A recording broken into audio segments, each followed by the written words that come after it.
Offer valid on standard browsers, U.S. only. When I heard about Date My Age, I thought, really? But there I was in my empty, quiet house, my laptop on the kitchen counter, and I typed in my name. Looking for a man between the ages of 40 to 60? Sure, why not? Date My Age is different. With verified profiles, you can feel safe and secure to explore meaningful connections with interesting and mature singles. Date My Age made it really easy. I could join and view online profiles for free. All of a sudden, my empty house wasn't so quiet anymore. I got so much attention, it just made me feel seen and alive. Date My Age helped me start a totally new chapter in my life. Find a friend, a lover, a partner at Date My Age. Get 60% off when you join at datemyage.com today. That's datemyage.com to connect with thousands of singles worldwide. datemyage.com.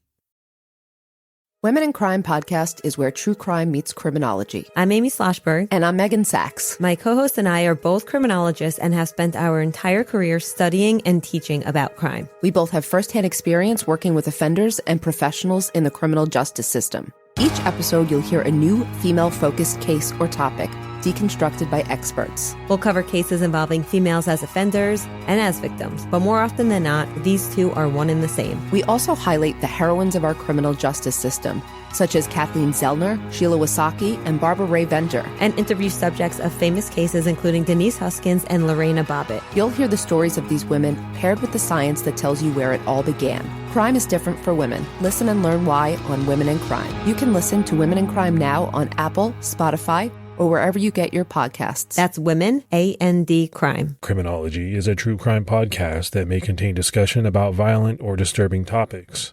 Listener discretion is advised.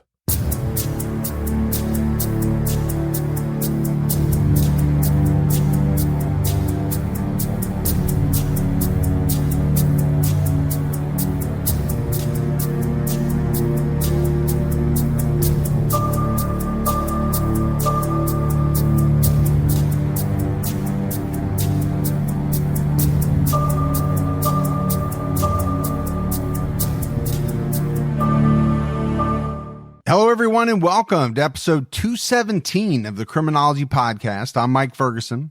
And this is Mike Morford. Mike Morford, man, what is going on with you?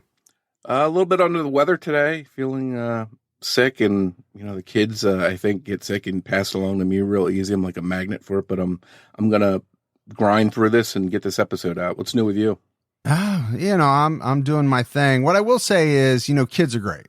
They're great, but they do pass on a lot of stuff. They're around a lot of other kids. They're kind of germy a little bit sometimes. Yeah, my son goes to summer camp, and I'm sure he's getting who knows what there. And then school starts for us down here in the next week and a half. So should be interesting to see what starts going around. Wow, you guys start school very early. Yeah, but I guess the benefit is they get out earlier too. So depending on how you look at it. Yep, that makes sense. Hey, let's go ahead and give our Patreon shout outs. We had Monica Vega Philippek, Elise Leardom Gadsden jumped out to her highest level, Colby Smith, and Emily Hooper. So, some great new support. We really appreciate it. Yeah, thank you so much. That support goes a long way. It means a lot to us. And for anyone out there that would like to help support Criminology on Patreon, you can do so by going to patreon.com/criminology. So, Morph, before we jump into this episode, I think we have to talk real quick about some recent, true crime news, and that's the around the Somerton man. I'm getting emails from a lot of people. I've done a little bit of research. I've read a few articles, not a ton, but it's interesting stuff. Obviously, that's a very old case.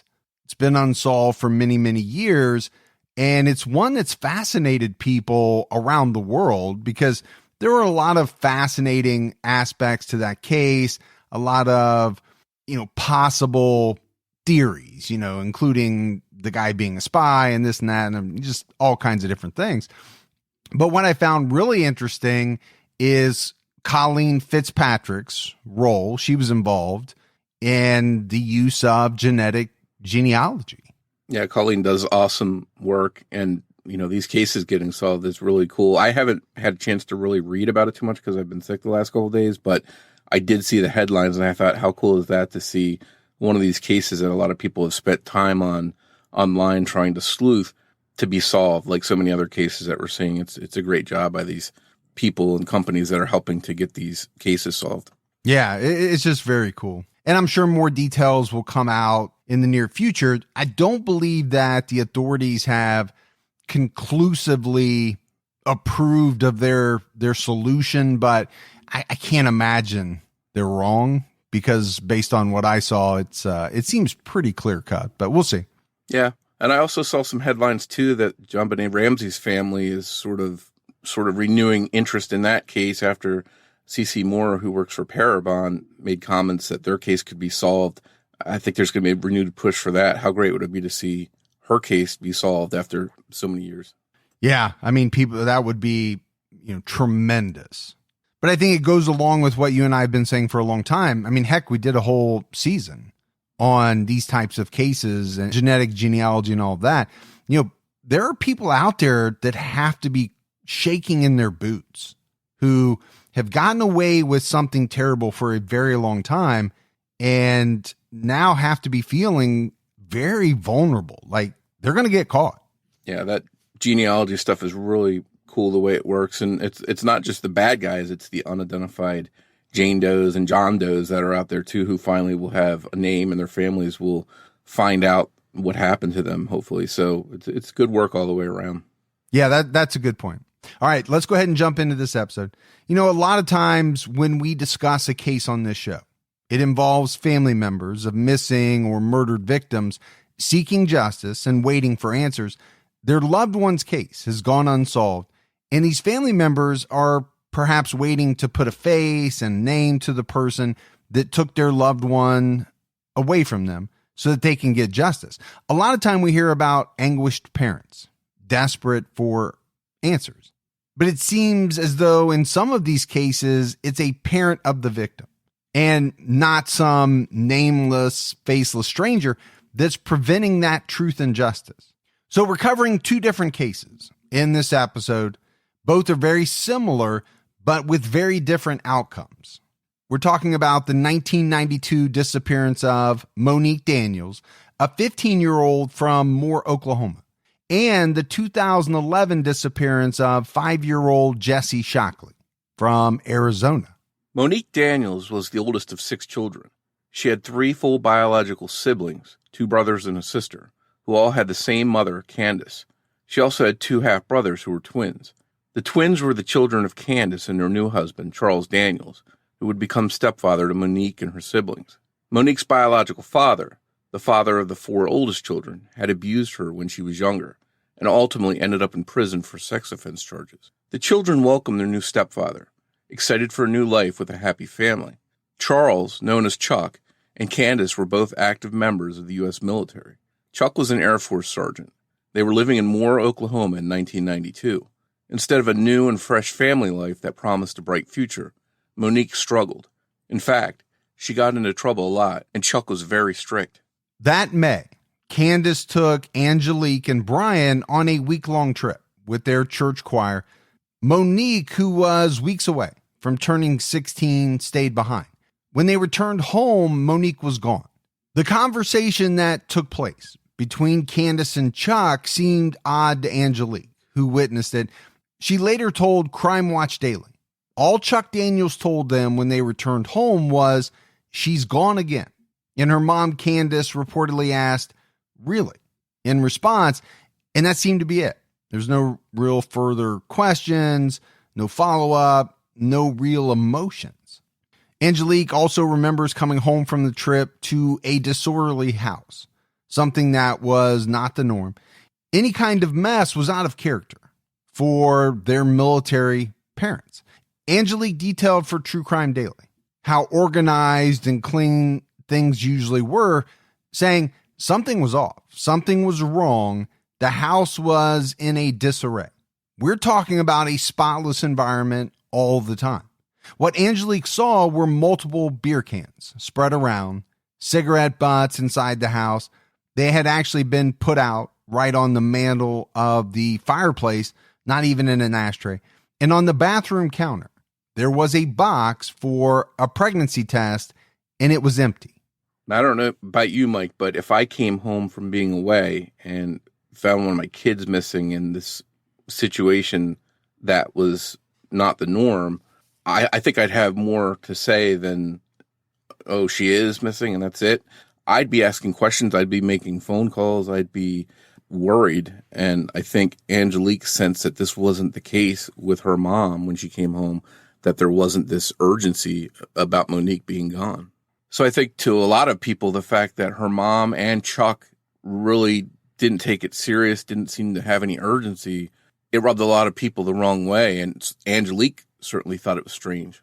Well, I don't come from a military family, but growing up, I had some friends who did. And, I can remember their parents, at least the parent that was in the military, being very strict, much stricter than most of my other friends' parents, and the house being a little more spotless than maybe some of the other homes I visited. So it does make sense that, you come home to this disarray and it's so out of the norm from what you're used to. In your head, you have to be thinking, what is going on? And there was one witness, a neighbor, who believed they saw Monique get into a man's truck, taking some clothes with her the last day she was seen. Chuck and Candace were clearly under the impression that Monique had run away voluntarily, or at least that's how things seemed. Things had been rough at home recently because Monique had told her parents that she was pregnant, and they forced her to terminate her pregnancy, even though she didn't want to. Because of this, she had run away for several days. Angelique said that when she went missing, her parents were really concerned.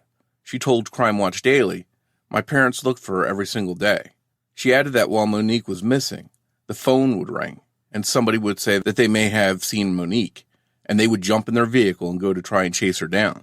One of Monique's friends finally convinced her to go back home after a few days to try and work things out with her parents. According to Chuck and Candace, because of this recent incident, they chose not to file a missing persons report for Monique. They said that they figured she would come home again, but she never did. Days turned into weeks. Still, no one ever contacted authorities about her disappearance. In fact, the Daniels family took new portraits together and replaced the old ones that had included Monique. Angelique recounted for Crime Watch Daily how Chuck would say that he found the house was now tranquil since Monique had left, and talked about how everything was just so much better with her gone.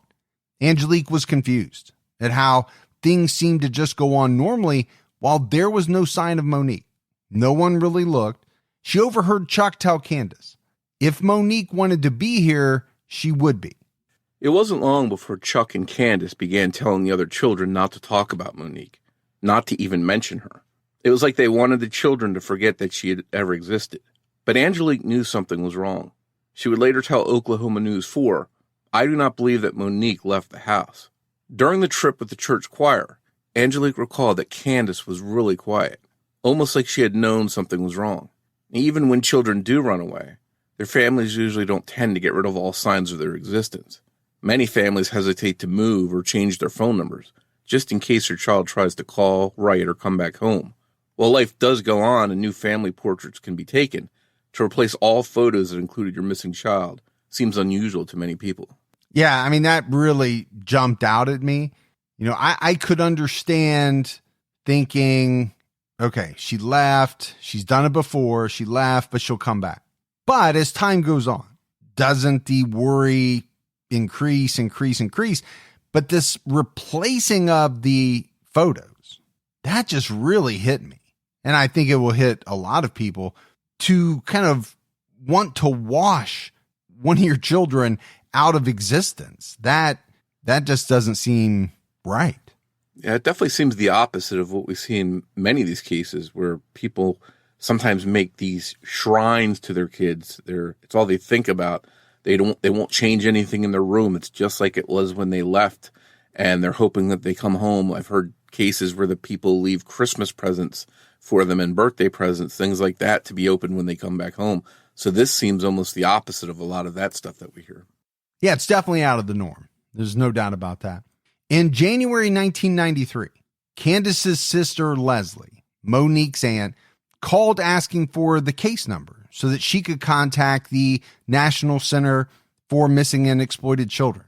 When Candace couldn't produce one, Leslie called the Moore Police Department asking for an update on Monique's case. This is how she first learned that her niece had never been reported missing. Monique's aunt, Leslie, asked Candace why there was no report, and apparently Candace had no real answer. Just 2 days later, Angelique received a phone call from Monique. Their younger brothers stood listening to Angelique's side of the conversation as she asked Monique, whom she called Nikki, how she was doing. 1 week later, the Daniels got a letter from Monique. It was postmarked from Dallas, Texas, almost 200 miles away from their Moore, Oklahoma home. In that letter, Monique discussed her life briefly. She said that she and her new husband lived in Alaska, but had been traveling the United States for his work. So while they were in Dallas, she decided to write a letter home. She claimed that she and her husband had a baby, a daughter named Jhessye. It seemed like Monique was fine, somewhere living her life without her family. It seemed like it was very convenient timing for Candace, since her sister Leslie was looking for Monique. But Leslie didn't buy any of it, especially since the call and letter came just days after she started asking her sister Candace about her missing niece. Leslie felt that something was off, and she was concerned. So to me, Morf, there's a couple of things in this letter that, or in the letter or the timing of the letter that seem a little off. I mean, obviously it is strange that the call and the letter occur right after Leslie starts really trying to push Candace about, what's going on? Why is there no missing persons report? And then the mention of Monique having a daughter.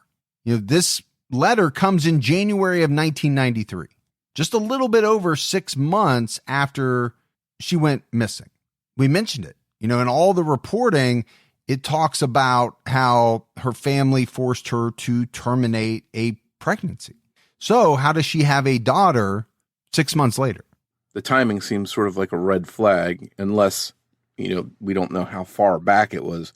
Could she have been a few months pregnant when she disappeared and then given birth right before this letter came in? It seems feasible, but we just don't have all the details, and the timing is definitely tight if it's possible at all. Another letter, apparently from Monique, came to the home in September 1993, but Leslie was still suspicious, and she contacted the Moore Police Department again, this time hoping for a handwriting analysis because she thought it was her sister Candace and not Monique who had written the letters. Candace agreed to turn the letters over for a handwriting sample analysis, but the day before she was set to hand them over, someone burglarized the Daniels home. There were a few things out of place inside the house. Furniture was knocked over, but really nothing of value was missing. Some CDs, a boombox or two. But the big thing was that the letters that were scheduled to be turned over to police were gone. So at that point, Leslie was more confident than ever that something bad had happened to her niece and that her own sister Candace may have had something to do with it. I think it had to be a real wake-up call for Leslie to get to this point where she says to herself, I think my own sister had something to do with her daughter's disappearance. To get to that point, we hear all the time about families, how supportive they are, and they say, I don't think they could ever do something like this. It's not in their character. But here, Leslie seemed confident that something bad had happened and Candace was somehow involved. Yeah, I think it's a great point that you're bringing up. How does someone get to that point? Most people, I don't believe, start out there. It's hard to think that a blood relative, a sister, a brother, a mom, a dad, a son, a daughter would do something horrible. But obviously at some point, Leslie got there because she started believing that it was possible. And I want to talk about coincidences. Those happen. But, in some of these cases, more, at what point do you stop believing that something or, a series of events are just random coincidences when they seem to come out of nowhere and be very, very convenient. Yeah, we're not talking about one thing. If some single thing happened, that would be one thing. Like when Leslie started asking questions, there's this call and this letter that comes in right away. So that's one coincidence. But then later, when this letter is supposed to be turned over to police, there's a burglary supposedly. And these letters that are supposed to be turned over to police mysteriously are taken. And what value would they have to someone burglarizing the home? So I think it starts to become clear why Leslie had these suspicions. It wasn't until January of 1994 that some of the truth was revealed. Angelique, like Monique, was thought to have run away. She took a bus from Oklahoma to her aunt's house in Michigan. This time, Chuck and Candace filed a missing persons report with the police almost immediately. From Michigan, Angelique contacted authorities, and she alleged that both Chuck and Candace had physically and mentally abused their children. Angelique admitted to the police that Monique had never called her on the phone, and she had never written any letters home. She told them that Chuck had forced her to write the letters, and even went as far as to drive Angelique to Dallas in order to get them postmarked in Texas. Angelique hadn't said anything to anyone or tried to stop him from pretending Monique was safe because Chuck told her that Candace was feeling suicidal due to Monique running away, and making up this elaborate plan would help her feel better about the situation. Once they had gone through with it, Angelique couldn't tell anyone because Chuck told her that they would go to jail if she did. Once Angelique was in Michigan, she told her Aunt Leslie everything. The truth about the letters, the truth about the fake call. And it finally dawned on Angelique that something was terribly wrong. She told Crime Watch Daily, "I thought he sent her away because he threatened us so often, saying that he had places for girls like us, places like a strict military school." Angelique added, "It kind of dawned on me that he might have done something really bad to her." Angelique also now regrets going along with Chuck. She told Oklahoma News 4, "It has brought so much sadness to me on a daily basis and guilt for participating in the cover-up, even though I was a kid and I didn't know." So more if there were suspicions by Leslie, and I'm sure other people involved may have been suspicious as well. But then when all of this comes out, obviously it makes those suspicions pretty well founded. But I want to talk about Angelique being a child. And again, we don't know exactly how old she was when this went on, but being coerced into doing something by an adult, by a parent, a step parent, and the regret that she feels now and felt later on and still does, that's got to be really tough. Yeah, and I think a lot of times when an adult tells a child, we have to keep this a secret, that's usually not because something good is going on. That's usually, a lot of times, that's something bad. We're not talking about, don't tell your brother about this Christmas present we bought him or his birthday present or something. We're talking about some kind of big secret, and the adult wants the child to keep quiet so they don't get in trouble. That's a whole different issue. But going based on what Angelique said, if Chuck said to her, which I have no reason to doubt her at all, but if he said to her, we need to keep this a secret, or we're doing it because mommy feels bad and she feels suicidal, she might hurt herself. Man, that is a ton to put on a kid. Yeah, and then to turn it around and say, okay, well, now we can't talk about it because if you do, we're both going to jail. So it seems to hint at something illegal going on. Anytime you're involving a child in something illegal where they could wind up being arrested, then something shady has to be going on. Well, we know it, but what does Angelique think as a child? At first, she thinks, okay, this is a good thing. I got to do this because I'm doing it for my mom. And then now I'm scared because I'm basically being threatened. If I tell anyone, something bad is going to happen to me. Chuck and Candace first wanted Angelique to be extradited back to Oklahoma from Michigan, but a judge looked at the complaint and refused to send her home, fearing for her safety. Investigators interviewed Chuck Daniels, who admitted to everything that Angelique had claimed, and Candace finally called the police to report Monique missing.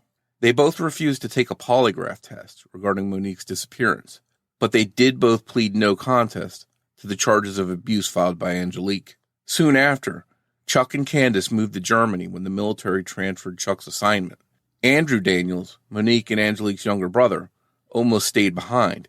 He tried to run away to live with Angelique, but he was ultimately sent back home, and he moved to Germany with the rest of the family, where they lived for a decade. Though Angelique and Brian were on a trip with Candace when Monique went missing, all of their other siblings were still back at home. Andrew Daniels backed up Angelique's allegations of abuse in the home, and he remembered the day Monique went missing. He believed it was June 2nd, 1992. He claimed that Monique and Chuck argued a lot that day. He said Chuck decided to take a spur-of-the-moment fishing trip, and he was going to take the boys with him. And this wasn't unusual. He had done this before, but this time he told his sons to say goodbye to Monique, according to Andrew, through a barely cracked bedroom door. Charles, who was younger than Andrew, remembers hugging Monique when he said goodbye and recalls that she apologized for staying home during the trip. Charlie recounted for True Crime Daily that Monique told him, "Have a good day. I'm sorry I'm sick. I can't go with you." Andrew, though, remembers peering through the crack of her bedroom door and seeing her sitting on the floor, her legs crossed, not moving at all. It was raining when Chuck, Charles, Andrew, and their two younger twin brothers all left for their fishing trip. What was odd was that their fishing pole stayed behind at the house. They drove for about 2 hours and stopped at a McDonald's for some food, only to drive straight back home. Charles pulled into the garage and went inside, leaving the boys in the car alone. Andrew believes it was at least an hour before Chuck let them inside the house. When he did, Andrew quickly headed to the bathroom. It had been a long drive and he had to go to the bathroom really bad. While in the bathroom, he felt like someone was in the bathroom with him. As he told Crime Watch Daily, "I hadn't seen Monique. The shower was closed. There's things that lead me to believe that she was in that bathtub." Andrew didn't have time to investigate, though, because Chuck put the boys in his bedroom and locked them in, telling them that he was going out to search for Monique. He was gone for 2 days. When he came back, he took one of the twin boys and left the house with him.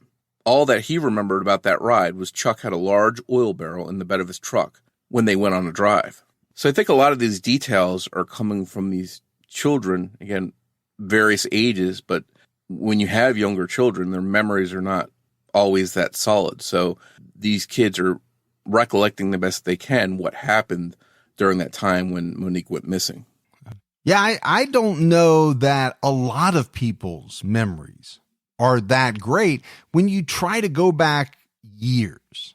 And, you mentioned children especially, but I struggle to think back, about a certain time. And I don't know if my memories are that great or vivid or, my recollections are all that solid. I think that could be said of a lot of people. Our minds aren't great with that type of detail. It's not like a video camera that you can replay in perfect clarity. Our minds just don't work that way. Yeah, I think what's disturbing, though, is that all the kids remember some kind of strange activity and was out of the norm going on around the time she went missing. And the scenario with Chuck having this large oil barrel in the bed of his truck, that seems really disturbing. So the possible scenarios here could be horrible. That Monique perhaps died and her death was covered up and her body hidden. Obviously, as Monique's siblings got older and began, looking back on things that they had seen or heard with suspicion, it caused major upheaval as they came to realize what may have happened. Angelique told Crime Watch Daily, "I believe that Charles Daniels killed my sister Monique, and then I believe he put her in an oil drum and he drove her out to where he took her to, and he buried her there." Chuck and Candace have denied these claims publicly. They were very dismissive of the claims, stating that Angelique and Andrew both struggle with substance abuse and that Angelique is not mentally stable, referring to her on Crime Watch Daily as a really messed up young lady. So obviously, Morf, this is a family that is in shambles. You've got some of the kids, if not all of them, we don't have information on all of them, but at least some of them are under the assumption that Chuck and Candace had something to do with Monique's death. And then you have Chuck and Candace coming out and bad-mouthing some of their kids, their stepkids, because they're vehemently denying any of their claims. We can't forget that they did admit to the things that Angelique had accused them of, so they're not squeaky clean. And I still come back to the fact that Monique wasn't reported missing for a long time, and that was only after Leslie started asking questions that these fake phone calls and fake letters came in, and ultimately it was found that this stuff was all fake. So you have to wonder, if someone's faking all this stuff, what's their reason behind it? So I think a lot of people take the side with the kids here, that the parents certainly look guilty in a lot of people's minds. Well, they're guilty of some things for sure. We know that. But obviously the big one is, are they guilty of, doing something to Monique and or covering it up? When the assignment in Germany was up, Chuck and Candace moved to Florida. After their move, police dug in the yard where they had lived in Oklahoma, but they didn't find any evidence that Monique had been buried on the property. The Daniels have never been officially named suspects in Monique's disappearance. Despite the odds being against her, Angelique hasn't given up hope on finding out what happened to her sister. She never forgot Monique, even when she wasn't allowed to talk about her. She told Crime Watch Daily, "I have to let people know that there was a Monique Daniels." Today, Monique's case seems to be in limbo. Without a body or a witness coming forward with more information, we may never find out the truth about what happened to her.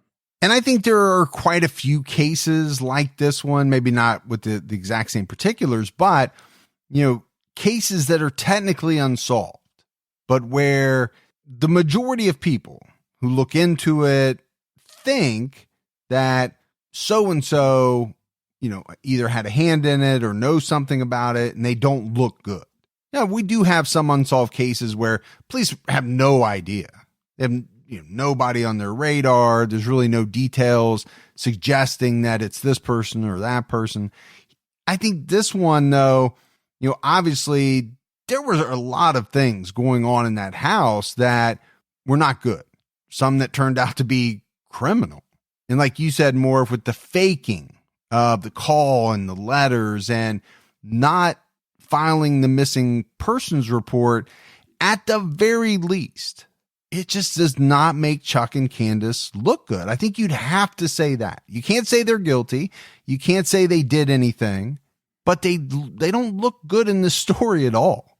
Yeah, and they're not officially suspects in the case, but I think in the court of public opinion, a lot of people have already concluded that they're covering something up or know more than they're saying here. And that's even the kids seem to agree with that. So it's pretty compelling what the case, the circumstantial case against them. But again, we need more than that to have anything solid that comes out of this, unfortunately.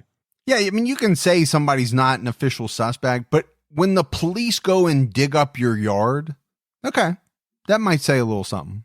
This podcast is sponsored by IQ Bar. Hi, I'm Will, and I created IQ Bar to empower doers like you with clean, delicious, low-sugar brain and body fuel. Millions of people rely on our protein bars and hydration mixes to win their day. Turns out Thomas Keller, Michelin star chef of the French Laundry, is one of them. We've teamed up with Chef Keller to craft a bar and hydration mix that marry world-class flavor with exceptional nutrition. Our special edition salted caramel chip bar delivers all the decadence of a fine dining dessert plus protein minus sugar and carbs. And our zero sugar yuzu mango hydration mix packs an authentic citrusy punch and a mental boost from lion's mane and magnesium. The best part? 10% of sales go directly to Chef Keller's nonprofit that supports aspiring young chefs. Great taste, great nutrition, great mission. Total no-brainer.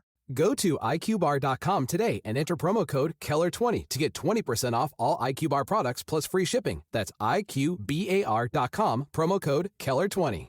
Caregivers, are you and the person you care for not satisfied with your current home care agency? Then you need to call Help at Home to receive our limited time $1,000 sign-on bonus. Yeah, I said it, for a limited time. Help at Home is offering a $1,000 sign-on bonus. Plus, at Help at Home, you will receive top wages, weekly pay, overtime pay, paid time off, and benefits. Help at Home is actively recruiting caregivers who are caring for a family member or a friend. Call us today at 215-770-3603 or go to helpathome.com. Our second case this week, the disappearance of Jhessye Shockley is considered solved. That is, someone has been held accountable, but sadly, Jhessye has never been found. 5-year-old Jhessye Shockley and her 3 other siblings were living in Glendale, Arizona, with their mother, Jhessye Hunter. They had a rough and neglectful upbringing, even before Jhessye was born. In October of 2005, while living in Vallejo, California, Jhessye Hunter was charged with 1 count of torture and 4 counts of corporal injury to a child. The charges were due to allegations that she had punched her son, who was 14 years old, and would regularly whip him with sticks, as well as claims that she had whipped her younger children with items like a belt and an extension cord. They were just 7 and 3 years old at the time she was arrested.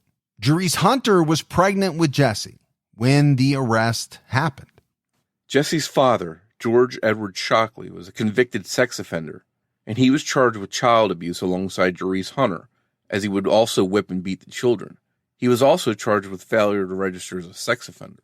Jhessye Hunter gave birth to Jhessye and pleaded no contest to the 4 corporal injury to a child charges in early 2006 as part of a plea agreement that included dropping the charges of torture. She was sentenced to 8 years in prison, but granted parole in 2010 after serving only 4. When Jhessye was released from prison, she was able to regain custody of her children, which seems pretty surprising to many. At the time, her family, who had been raising the 4 children, including Jhessye, supported the decision. It seemed to them like she had been rehabilitated in prison. And Morf, you said it seemed surprising, that she was able to regain custody of her children. I think to many it was, but she did her time. I mean, she did 4 years, but that's what they said she was supposed to do. Can a person be rehabilitated, or can they change and turn their life around in prison? Well, absolutely they can. Does everybody? No, we know that. Well, I think that's what you hope for when people go to prison, that they pay for what they've done, they learn from it, and they come out and be productive citizens. That's the hope, I think, in these situations. So it seems like her family was giving her the benefit of the doubt and felt that she was rehabilitated. On September 22nd, 2011, Jhessye Shockley, who was in kindergarten, went to school for the last time. Though there was no doctor's note provided, Jhessye stayed home after that day with her mom, Jhessye, explaining to the school that Jhessye had both ringworm and pink eye. On October 11th, 2011, Jhessye Hunter, who was 8 months pregnant, went to cash a check. She left her 4 children home alone. When she returned home to their apartment, she claimed that she found the front door open. The 3 oldest children were still there, but 5-year-old Jhessye was gone. The children had been sweeping up leaves on the apartment's back patio, which was their assigned chore, while Jhessye was gone, but Jhessye hadn't joined them. Jhessye claims that she searched the apartment complex before calling the police around 5 p.m. I go back to coming home and finding one of your children missing. That's got to be pretty shocking. But backing up a little bit, I think a lot of people have called out the fact that Jhessye left her young children home by themselves. And now that she comes home and the youngest one is missing, that certainly doesn't look good. And whatever the reason, whether there's the child's wandered out of the house or someone's taken her, I think there's some responsibility there for leaving the kids home unattended in the first place. Yeah, I think people are always going to look at a situation like this and say, well, you shouldn't have done that. And then I think in a lot of these cases, we've talked about it. At what point do you call the police? Does a parent, do their own search first, or do you immediately call the police? I think that's up in the air, as far as individually what each person would do. I don't think everybody just naturally picks up the phone and calls the police right away. Yeah, and having a 6-year-old right now, I could see him hiding or, playing a joke on me, and me calling him and him not answering right away, and me just racing to call the police, and all of a sudden he says, oh, I'm right here. That, I think a lot of parents would look around the house, at least call out, maybe go out and look in the yard. But just me personally, I wouldn't wait too long. As soon as I didn't think he was in the house or in the yard, I'd be calling the police as well pretty early on. Yeah, you might make some calls to maybe neighbors or family members if they live close by or something like that as well. But it is an interesting topic of discussion. In these cases, how long do people wait? And I think generally you can kind of see that obviously if it's days or whatever, that's too long. Something's not right there. Is hours, 4 or 5 hours, is that too long? And a lot of people would say, yeah, it is. And I think it also comes down to the age of the child. Are we talking a 3 or 4-year-old that wandered at the door? Are we talking a 13 or 14-year-old that wasn't there? Because you could make the case that they ran off with their friends, they're doing whatever, but a young child, 3, 4, 5 years old that can't really fend for themselves, you seem like you would be calling the police faster in that situation. Police came to the apartment and took a report, and they fanned out asking neighbors if they had seen the missing little girl. There was a possible sighting of Jhessye being put into a car parked at Glendale and 45th Avenue. Jessye's apartment was near Glendale and 43rd Avenue. A witness claimed to have seen a black woman between 25 and 35 putting a child into a black Chevy Malibu. The witness thought that the child looked like Jhessye and didn't remember seeing any sort of struggle. The witness said that the woman had her hair up in a bun. The next day, the day after Jhessye disappeared, Child Protective Services took custody of Jessye's 3 older siblings. Jhessye Hunter didn't cooperate at all with the investigation, and she wouldn't take a polygraph exam. Jessye's young siblings did cooperate with authorities, though. Jessye's oldest sister, who was 13, admitted that her mom had been keeping Jhessye in a closet and not giving her food for weeks before she disappeared. She described how she would sneak Jhessye water and food without her mom noticing. She and the other siblings all described bruises and cuts they had seen on Jhessye around that time. 2 days before Jhessye was reported missing, Jhessye Hunter was spotted buying bleach at the store, and the children remember her deep cleaning the apartment and burning a lot of incense. This was because, as reported in the Phoenix New Times, the closet that Jhessye had been kept in smelled like dead people. Toward the end of October, one of Jessye's cousins spoke to the media. Mahogany Hightower stated that Jhessye and the other children had been abused by Jhessye Hunter. However, other family members were vocal about their belief that Jhessye being missing had nothing to do with the claims of abuse. On November 1st, 2011, Jhessye Hunter gave birth and her newborn baby was taken into the custody of Child Protective Services. The same day, homicide detectives joined the investigation into Jessye's disappearance. Throughout the month, Hunter's family, like Jessye's grandmother, Shirley Johnson, continued to claim that the Glendale Police Department wasn't looking for Jhessye. Shirley Johnson claimed that the department had only searched for 2 days before giving up and deciding to focus on Jhessye Hunter. On November 21st, 2011, Jhessye was arrested on suspicion of felony child abuse. Her father was vocal about her innocence, but Sergeant Brett Combs of the Glendale Police announced that Hunter's arrest was due to information that they had uncovered during their investigation.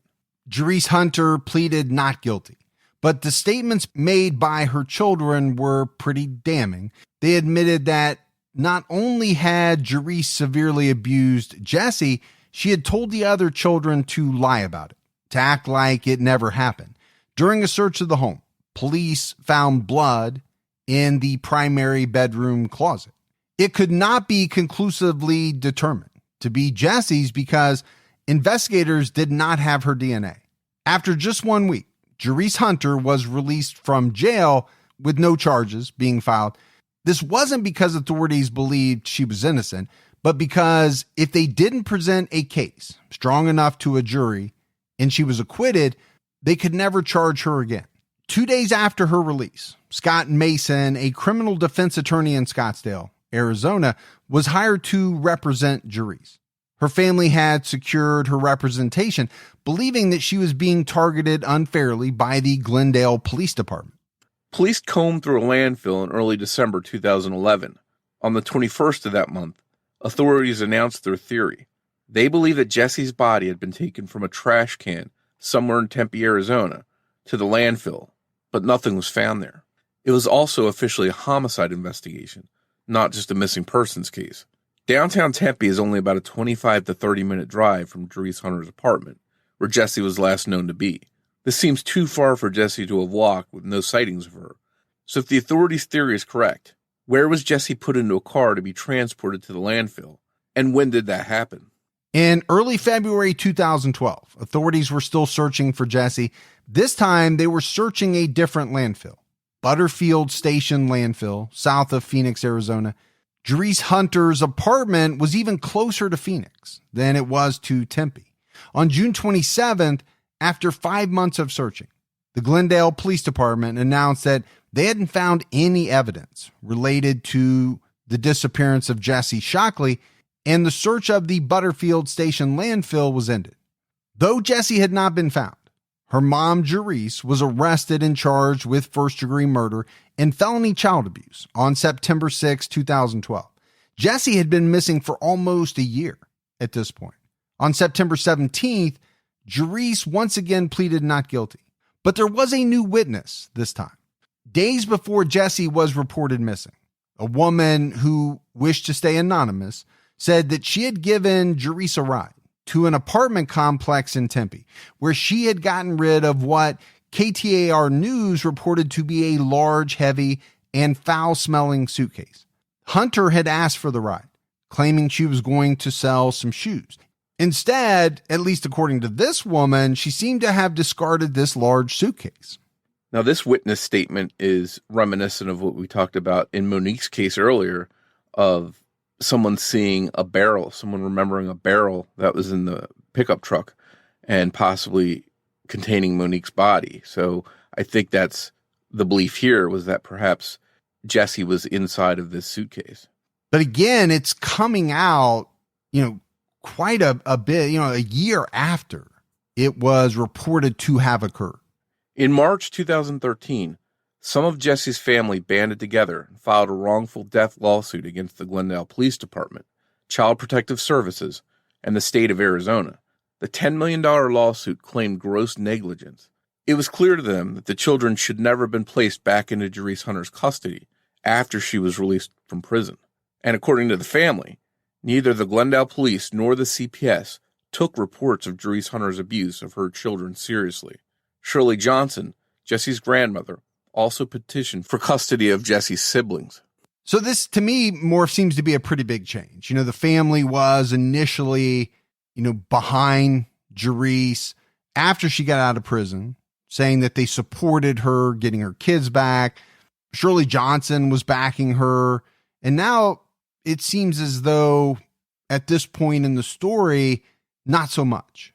In April 2015, Jhessye Hunter's trial began. Prosecutors knew they had an uphill battle, with Jesse's case being a no-body case. Jhessye continued to maintain her innocence and also put forth the idea that Jhessye had not been murdered. She was out there somewhere, still alive. She believed that Jhessye had wandered out the front door of the apartment while she was out cashing her check. She also stated that she felt that Jhessye was that little girl that a witness reported seeing being put into a car just blocks away from her apartment. Arizona Central News reported that Jesse's kindergarten teacher, Deborah Hine, testified that she saw no outward signs of abuse. Still, a jury found Jhessye Hunter guilty, and she was sentenced to life in prison with no possibility of parole for the murder of her daughter, Jhessye. And she was given an additional 20 years for child abuse. So some people felt that justice was done, others not so much. Others felt that there couldn't be, true justice until Jesse's remains were found and she was laid to rest. Now, Morf, we don't have a lot of information about the trial, what evidence they had. It can often be very tough to get a conviction in a murder case without a body. Years ago, it was thought to be virtually impossible. But more recently, we've seen cases where people have been convicted, where there have been no body.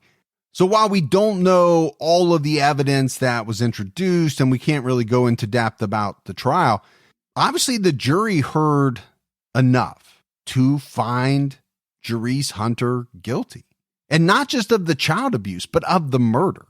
And you have to wonder if that, her history, what she had done in the past, if that played a role, and that sort of, cemented in the jury's minds that how realistic is it that this little girl wandered out the door when you have this history of violence against her children. You have the other children saying that she told us to lie. You have this other witness that said she dropped this foul-smelling suitcase off someplace, which many believe that contained Jhessye's body.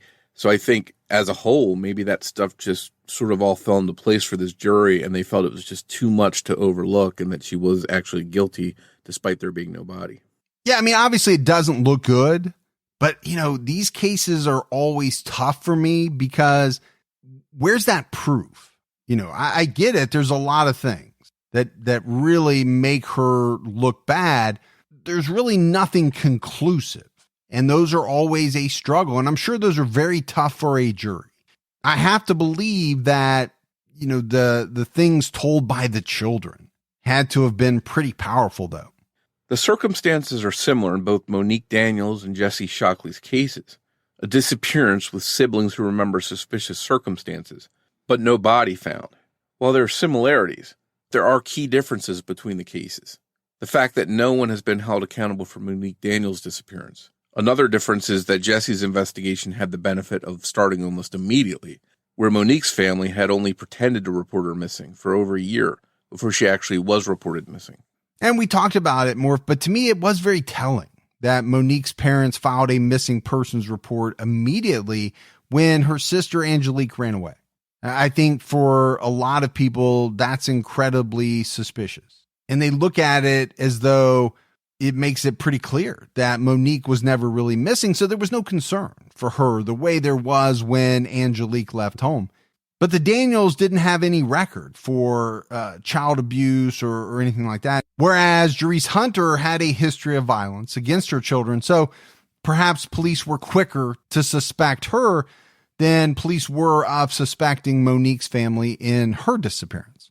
Another possibility is that the passage of time and advances in technology could account for the differences in the outcome of these two cases. Could law enforcement and prosecution standards have just come far enough between 1992 when Monique went missing and 2011 when Jhessye vanished?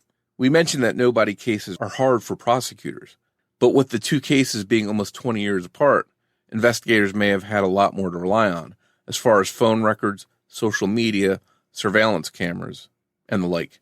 Now, we don't know how much of that was relied on in Jessye's case, but there certainly would have been a lot more of those tools available to help make a case against someone than there would have been available back when Monique vanished 2 decades earlier. Again, as similar as these cases are, there are differences. The Daniels were never named as suspects, let alone arrested in Monique's case, unlike Jhessye Hunter, who was arrested pretty early on in connection with Jessye's case, even with blood found in the closet in her apartment.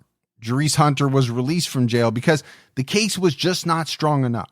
Because Monique was thought of as a runaway for so long, the last place she was seen wasn't searched. So could they have found blood? Could they have found other evidence in the home if they were alerted to Monique being missing immediately? Investigators in Moore, Oklahoma, with an 18-month delay in the report of Monique's disappearance, never really got or took the chance to search the home like they did in Glendale. Also, there was a witness claiming that they had seen Monique get into a truck with a man and leave willingly. But there was a witness in Jessye's disappearance too, claiming that they saw her being placed into a car with no struggle. In both cases, it's unknown if the girls seen by witnesses getting into vehicles were actually, in fact, either Monique or Jhessye. What is known, however, is that both of these girls have never been found. So Morf, as we wrap up this case, the other similarity to me between these two cases is that they're sad and infuriating at the same time. Sometimes I get really upset. I get mad about the details, whether, it's the police not doing enough or, in these cases, it appears as though, the parents had involvement, or at least in one case is suspected of having involvement. These types of things really upset me. Yeah, I think as parents, we all want to protect our children, and that's like a basic instinct. And here we're talking about not some strangers that possibly abducted these girls, but someone close to home, someone that they should have been able to count on for protection and support. And that's who seems to be at fault here. And it's frustrating that neither of these girls has been found. And I think one important takeaway in both cases is that we wouldn't know what we know now if it hadn't been for the siblings of these two missing girls, because they helped connect some of the dots and provide details that perhaps the police wouldn't have been able to put together if they hadn't shared that information. Yeah, I think it was crucial in both of these cases. Now, at the very beginning of this episode, we talked about the Somerton man case being solved. So, if that can be solved after so many years, again, I think it just shows us that none of these cases, none of these individuals should be given up on. And in large part, I don't believe that they are. There's always something coming out, something new. And, we could get more information down the road. So I hope the authorities don't give up on trying to find either one of these girls. Yeah, I think we all have seen that these cases can change on a dime, and all it takes is for someone coming forward that wouldn't talk before, or perhaps someone's belongings being found, their remains, and then all of a sudden there's answers and movement in these cases. So hopefully police don't give up on them. If you have any information about the disappearance of Monique Christine Daniels, who would be 46 years old now, you can call the Moore Police Department at 405-793-5151 or the Oklahoma State Bureau of Investigation at 405-848-6724. If you have information about Jhessye Shockley's case, you can contact the Glendale Police Department at 623-930-3000. Thanks goes out to Sonny Landon for help with research and writing in this episode. As always, if you love the show but haven't done so yet, take a minute, go out, give us a rating, a review. Keep telling your friends about the Criminology podcast.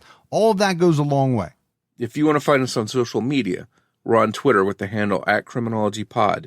You can also find us on Facebook by searching for Criminology Podcast or by joining our Facebook discussion group, Criminology Podcast Discussion and Fans. Some more if that is it for our episode on Monique Daniels and Jhessye Shockley. But we'll be back next Saturday night with a brand new episode of Criminology. So until then, for Mike and Morf, we'll talk to you next week. Take care, everyone.